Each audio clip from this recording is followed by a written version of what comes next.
I don't know. Can you? Stung by her remark, I got out the good coffee beans and commenced the whole elaborate ritual of making it properly. While the kettle was gasping and sputtering in its battle with its no doubt horrendously calcified heating element, I managed to dart into my bedroom and put some clothes on. I might also have sparingly applied some expensive aftershave. I got back just before the water boiled and switched the kettle off. If you're making tea, you want the water boiling, but if you're making coffee, you want the water just short of boiling. It's an article of faith. My guest was sitting in the orange plastic Robin Day chair, which resided in my kitchen, chiefly so I could hang the tea towel on the back of it to dry.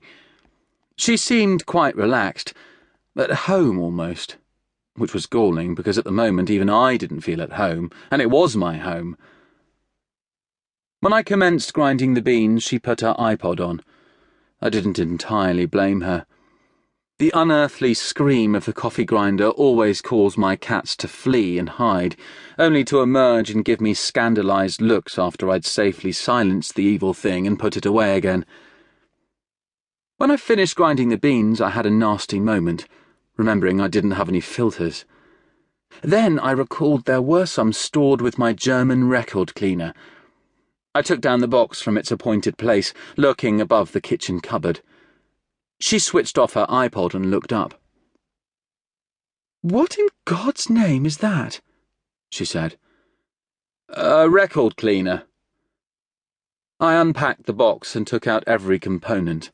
The record bath, the drying wrap and drip tray, the bottle of cleaning solution, the funnel, the label protector and spindle, and finally the coffee filters that were lurking at the bottom. "I use it for cleaning records." "I see. That would follow. And it comes complete with coffee filters?" "No, I substituted the coffee filters, which in my humble opinion work just as well but are considerably cheaper than the paper filters specifically designed for use with it.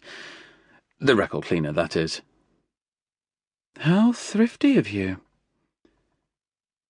I fixed the filter above the coffee pot and poured in the dark brown, fragrant grounds. At last. We were almost there. In fact, they work slightly better. What are you listening to on your iPod? Gloria. By Van Morrison? By Vivaldi. I shut up at that point and got on with making the coffee. It was soon smelling so good I began to feel glad I'd embarked on the whole marathon. The cats didn't quite see it that way. Turk was only now emerging from her hiding place behind one of the big quad speakers. As I started clattering through cupboards, looking for the good cups, N. Warren rose from her chair. She said, "Do you mind if I snoop?" She didn't wait for an answer. My bungalow is mostly open plan, so you wander straight from the kitchen into a large sitting room and dining area.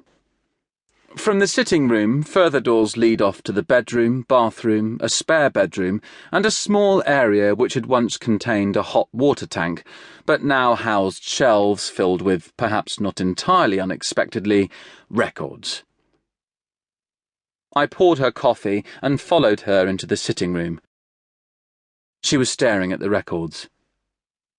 She glanced at me. "Maybe you are the right man for the job," she allowed.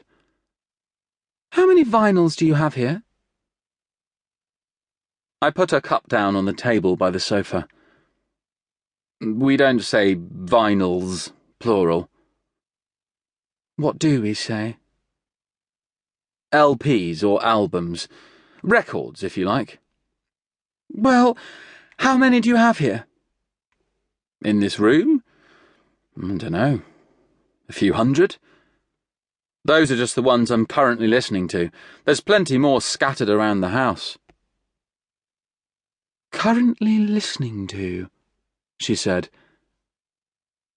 She gave me a look and then went and sat down on the sofa and picked up her coffee. She was evidently entirely unaware of the